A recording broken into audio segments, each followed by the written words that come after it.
was about 14, back in December 2013. My family went on a ski holiday to Winterberg, Germany. We stayed in this massive old wooden cabin, the kind that looked like it belonged on the front of a snow globe. It was perched on the edge of a forest, with a red-tiled roof, big wraparound balcony, and a perfect view of the ski slope. It was charming, but a little too quiet. On the second day, I had a bad fall while snowboarding, and sprained my wrist. After all the fuss from my dad's co-workers and the other adults, I just wanted to be left alone. So I went upstairs early. It was around 6 or 7 p.m., already pitch black outside, and crawled into bed with my DS, playing Mario Kart to take my mind off the pain. Before I get into what happened, I need to explain the second floor layout. It was an L-shaped hallway. The short part of the L had the staircase at one end, and the bathroom in the middle. My room sat right at the corner where the hallway turned. My parents' room was at the far end of the long part of the L. From my bed, feet pointed straight at the open door. I could see the entire hallway, and I always left the hallway light on. I didn't like the feeling of that hallway being dark. I was deep into a race on Rainbow Road when I noticed the brightness in my room changed, just slightly. It felt dimmer, not like the light was flickering, more like something was blocking it. I glanced up toward the hallway, and there it was. Floating, right outside my open door, was a black, oval-shaped fog. It hovered about 4 inches above the ground, its surface boiling like slow bubbling tar. But it was see-through. I could still make out the hallway behind it. The warm yellow light was shining through this thing. It wasn't smoke. It wasn't dust. It wasn't a shadow. It was just there. And worse, it wasn't doing anything. Just hovering, watching. I froze. My first thought, okay, I've been playing too long. My brain's fried. I reached over, turned on my nightlight. No change, no flicker, no fade. It didn't even blink. It just sat there, like it was waiting. I closed my eyes, rubbed them hard, then looked again. Still there. I tried to speak to Kolo, but my mouth wouldn't move. I was so scared I could barely breathe. I did the only thing I could think of. I curled up under my blanket and kept playing, trying to lose myself in that stupid game. But I kept glancing back, and every time I did, it was still there. Still bubbling, still hovering. 10 minutes passed, maybe more. Eventually, it was gone. No sound, no fade. Just gone. I ran downstairs in tears, begged my parents to get me out of there. I was done. In the end, I swapped rooms with one of the other kids and tried to forget about it. The rest of the trip, totally normal. No one said a thing. Fast forward 10 years. I'm 24 now, sitting in the forest with my girlfriend, who happens to be into paranormal stuff. I told her this story, trying to laugh it off. She didn't laugh. Instead, her face dropped. She said, there are 3 kinds of apparitions: white, gray, and black. White ones are peaceful, like a deceased loved one. Gray ones are just observers. But black? She said black ones want something. They come with bad intentions. And when they appear as formless fog, it means they're hiding what they truly are. So there I was, in the middle of the Amsterdam forest, realizing I didn't see something harmless that night. I saw something that didn't want me to know what it was, and that is what terrifies me the most, because it found me once when I was weak. And what if next time it doesn't leave?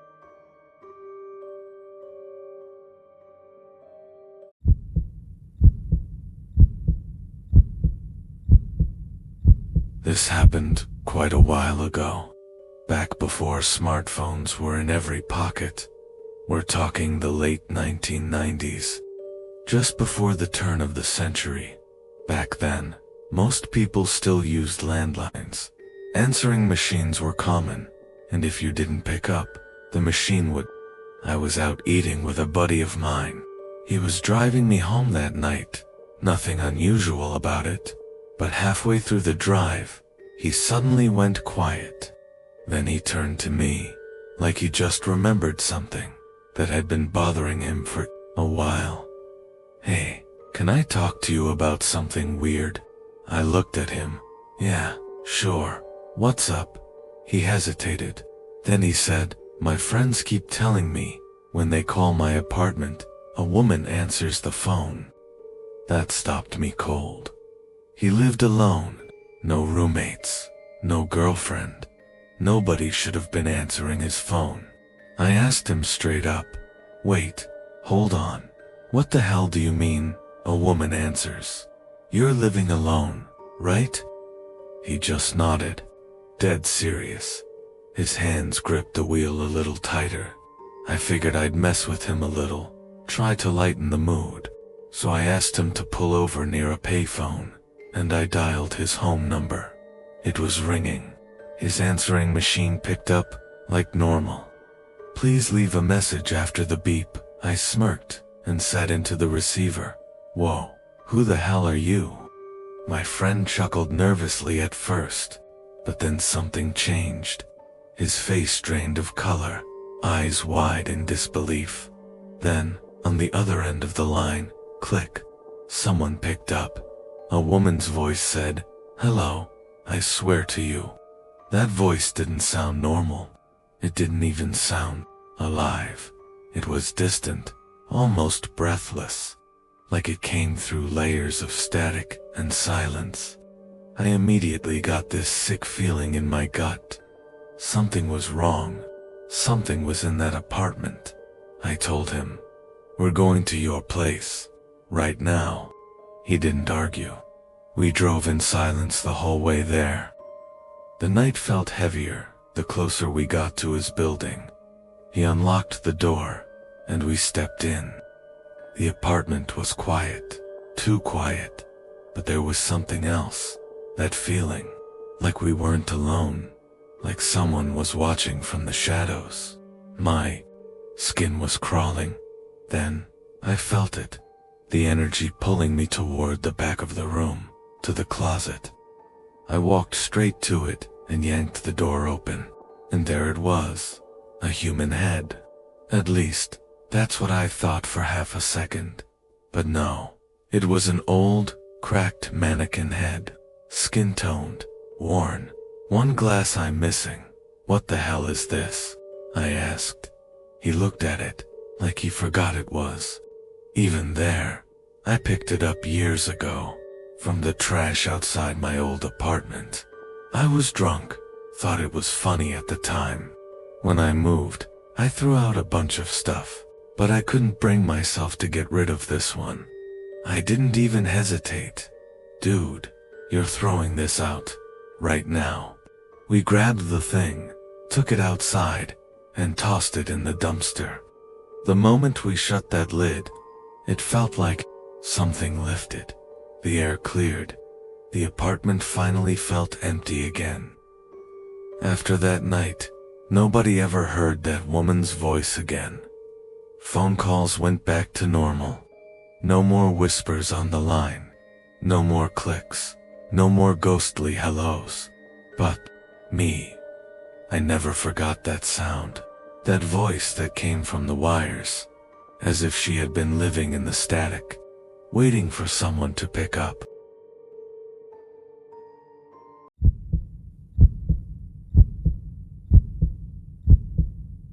This happened years ago, back when I was working as a production assistant on a paranormal TV show. It was during one of those location specials. The kind where we'd take a famous psychic to someone's allegedly haunted home and film an exorcism for TV. Nothing too wild. At least, that's what we thought going in. For the sake of privacy, and because I have no interest in dragging anyone, I'm not going to name the psychic. Let's just say they were well known and had a serious reputation. There were a handful of us on site that day. The psychic, a reporter, a cameraman, and a few crew members like me. None of us were sensitive to the supernatural, not even a little. We were just there to work, hit our marks, roll the tape, and wrap by sunset. The house we visited was in an old New England town, somewhere in Massachusetts, I think. My memory's a bit fuzzy, but the feeling of that day, that's still clear as ever. It was a big, aging house, probably built in the early 1900s. Chipped paint on the shutters, creaky porch steps, that quaint, colonial kind of eerie. The request had come from the wife who lived there. She said ever since they'd moved in, nothing had been right. Appliances would break without reason. Lights flickered even with new bulbs. More than once, their kids' toys had moved on their own. She said they heard crying from the bathroom, and sometimes the sound of tiny feet running upstairs when no one was home. But what chilled me most was when she told us it wasn't just the activity, it was the feeling, like the house wanted them gone. The psychic walked through each room, murmuring softly, burning sage, muttering prayers under their breath. The whole thing took maybe 30 minutes. At the end, they stood in the hallway, eyes closed, and said, "All the spirits in this house have been cleansed. You may now return to your normal life." And just like that, it was over. The psychic and the reporter went back to the van. The cameraman was loading gear. I was inside, alone, sitting in the dining kitchen, feeling oddly peaceful. But then, I noticed her. The wife was standing in the corner of the kitchen, completely still, her head bowed, her face deeply troubled. I asked gently, "Hey, is everything all right?" She didn't answer at first. Then, slowly, she looked up, eyes wide, brow furrowed, and asked, "Can that psychic really see spirits?" I hesitated. Well, they're, pretty famous." Her eyes narrowed. "Then why didn't they notice?" she snapped. My blood ran cold. "Notice what?" And she said it. Words I will never forget. That child's spirit has been clinging to my leg ever since that person stepped into this house. I froze.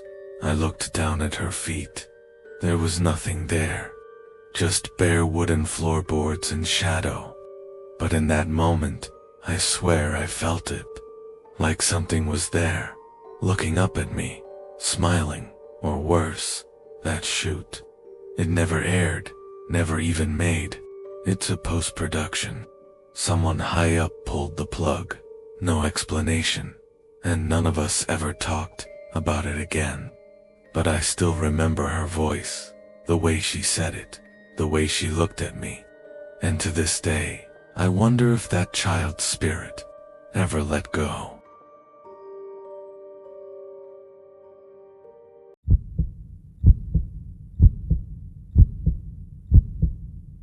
I used to work at Windsor Castle, not as royalty, not as a historian, just as a junior library assistant, tucked away in the Royal Library from the late 1980s until 2003.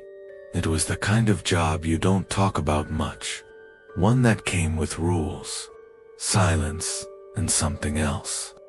Something that followed you in the dark. I loved the library at first. Vaulted ceilings, velvet ropes, books that smelled older than time. No visitors, no cameras, just preservation, cataloging, and quiet. But Windsor Castle is old. It breathes, and sometimes it watches. It was 1992. I was working late in one of the archive rooms, alone, shelving reference materials, my shoes echoing on the old stone. I turned, and there she was, a woman in a stiff, white collar, red hair coiled up high, wearing an elaborate Elizabethan gown.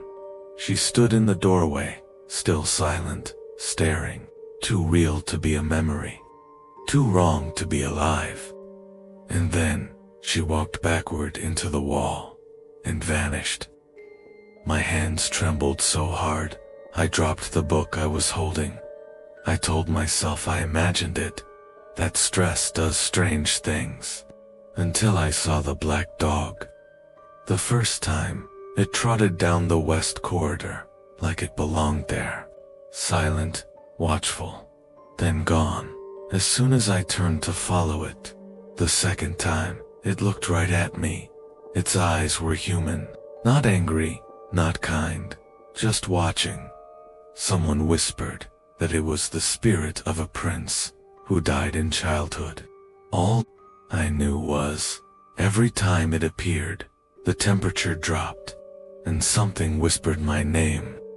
But it wasn't just the queen or the dog, it was the footsteps. Above you, when no one's up there. It was pages flipping in sealed books, cold spots in temperature-controlled rooms. It was the whispers, Latin, French, old voices speaking from nowhere. One time, we unlocked a sealed archive room. The security system showed no one had entered for days. But I swear to you, a man was standing at the back wall, old clothes, pale face, watching us through the glass. And when we opened the door, nothing. By the time I had my third child, I didn't want to go back. It wasn't just about motherhood. It was about the feeling I got every time I touched certain books. The way the walls would creak and settle like they were alive. I left Windsor in 2003, and I've never been back. I still dream about it sometimes. The Queen's face, the black dog's eyes, the whispers that followed me all the way to the parking lot.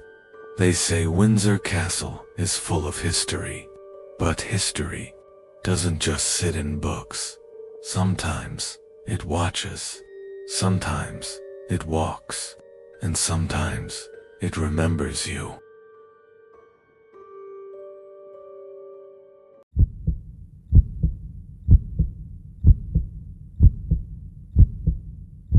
I just recently started working the night shift at a retirement center not far from where I live. Peaceful place, or at least, that's what I thought. One of the first things anyone told me there was that new hall was haunted. They said too. Years ago, a resident, an older man, used to help out a lot. Always polite, friendly, harmless. But one day, he borrowed a hose while staff were spraying off the patios. Said he just wanted to clean the one near his room. No one thought much of it until an hour passed and he hadn't returned. They found him, hanging from a tree in the backyard. The same hose still wrapped around his neck. Since his death, everyone, residents, staff, even the skeptics, claim to have seen him, not just heard things. Seen him, wandering Newhall late at night, watching, always watching. A few nights ago, during my very first shift, I was cleaning windows on his old hall. It was around midnight. Everything was quiet. I bent down to wipe a spot, looked up, and there he was, his reflection, right behind me. Not just a blur, not a shadow, a full man, standing still, watching me. I turned around, and there was nothing. No footsteps, no movement, just silence. A few hours ago, around 3 a.m., I was outside on break with a coworker. We were just talking in the parking lot. Normal stuff. She glanced away from the road for half a second, then froze. "Look," she whispered, and there it was. In the middle of the road stood a tall, black figure, taller than me, and I'm 6'2". I'd say it had a whole head over me. It didn't move, didn't fidget, didn't sway, just stood completely still. I couldn't tell if it was staring at us or down the road, but something about it felt wrong. Wrong in a way you don't have words for. After a minute, it started walking. No sound, no arm movement, just gliding, like something pretending to walk. I chased after it, thought maybe it was a resident who'd gotten loose somehow. But in the 3 seconds it took me to cross the lot, it was gone.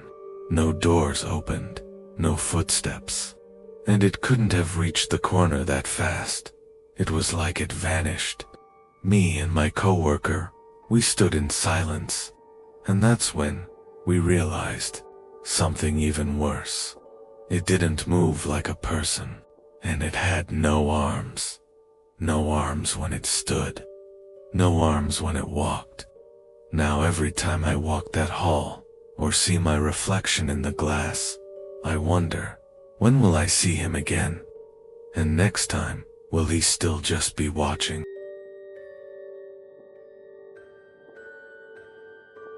You're watching Night Whispers.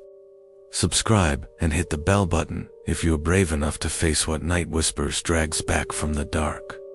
Do you have a terrifying true story or a spiritual encounter you'll never forget? Email me. Link is in the description. And when you're done listening, tell me in the comments, did it haunt you too?